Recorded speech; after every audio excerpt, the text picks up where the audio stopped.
ఈరోజే పోలింగ్ ఆ దేవుని దేవాల అమ్మవారి దేవాల వాళ్ళ వాతావరణం కూడా అనుకూలంగా ఉంది. ఎందుకంటే నిన్నటి వరకు కూడా విపరీతమైన ఎండలతోని ప్రజలు ఓటు హక్కును వినియోగించుకోరా అని చెప్పి ఒక అనుమానాలు ఉండే.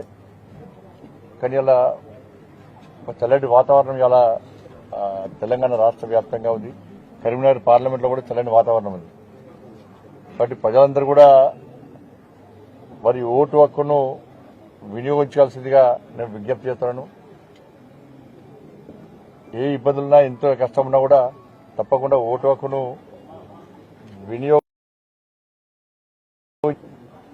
ఎందుకంటే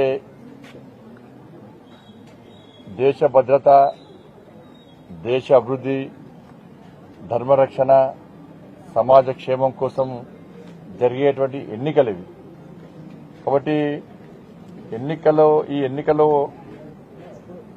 మీరే స్వచ్ఛందంగా వచ్చి ఎలాంటి ప్రలోభాలకు గురికాకుండా, ఎలాంటి తప్పుడు ప్రచారాలు నమ్మకుండా ప్రజాస్వామ్యబద్దంగా మీ ఓటు హక్కును మీరు వినియోగించాల్సిందిగా మీ అందరికీ విజ్ఞప్తి చేస్తున్నా.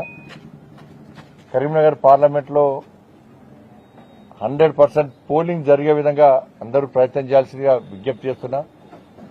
ఎన్నికల కమిషన్ అధికారులు కూడా ప్రజలు ఓటు హక్కును వినియోగించుకోవడానికి అనేక రకాల ప్రచారం చేశారు. కాబట్టి ప్రతి ఒక్కరు కూడా మీరు ఓటు వేయడం, మీతో పాటు మీ కుటుంబ సభ్యుల, మీ బంధుమిత్రుల అందరితోని ఓటు వేయించే ప్రయత్నం చేయండి. కనీసం ప్రతి ఒక్కరు కూడా వారితో పాటు కనీసం ఒక 10 మందితోని ఓటు వేయించే విధంగా మీరు ప్రయత్నం చేయండి. 100% పోలింగ్ జరగాల్సినటువంటి అవసరం ఉంది. మేము కూడా మా కార్యకర్తలకు అందరూ కూడా అప్పీల్ చేయడం జరిగింది. ప్రజలందరూ కూడా ఓటు హక్కును వినియోగించుకునే విధంగా ప్రయత్నం చేయాలని చెప్పి, అందరికీ అప్పీల్ చేయాలని చెప్పి, ప్రజాస్వామ్యబద్దంగా ఓటు హక్కును వినియోగించుకునే విధంగా వాళ్ళకి సహకరించాలని చెప్పి కోరడం జరిగింది.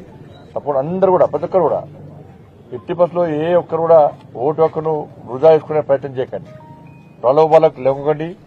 నిజాయితీగా, నిబద్దతతోని దేశం కోసం, ధర్మం కోసం, సమాజం కోసం మీ ఓటు హక్కును వినియోగించాల్సిందిగా అందరికీ విజ్ఞప్తి చేస్తాను. తప్పకుండా పెరుగుతుంది. ఎందుకంటే ప్రజలందరూ కూడా ఆలోచన వచ్చింది, నా ఓటును తప్పకుండా వేయాల్సిందే, ఇలాంటి ప్రలోభాలకు గురి కాకుండా వేయాల్సిందే. కాబట్టి ముఖ్యంగా నవయువ ఓటర్స్, కొత్తగా ఓటు హక్కు పొందినటువంటి యూత్ అంతా కూడా వాళ్ళ కుటుంబ సభ్యులను తీసుకొని ఓటుకి రావాలి. వాళ్ళ తాతనా, వాళ్ళ అమ్మమ్మనా, వాళ్ళ అమ్మ నాన్న ఎవరైనా కూడా వాళ్ళందరినీ మీరే స్వయంగా తీసుకొని వచ్చి మీ ఓటు హక్కు వినియోగించుకోవాలి. మీ వాళ్ళ కుటుంబ సభ్యులతో కూడా ఓటు వేయించే విధంగా కొత్త ఓటర్స్ యువత అంతా కూడా దానికి ముందుకు రావాల్సిన అవసరం ఉంది.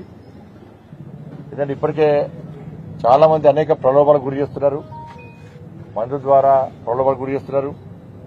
1000 రూపాయలు ఇచ్చి ఓటును కొనుగోలు చేసే ప్రయత్నం చేస్తున్నారు. ప్రజాస్వామ్య దేశంలో ఇది మంచి పద్ధతి కాదు.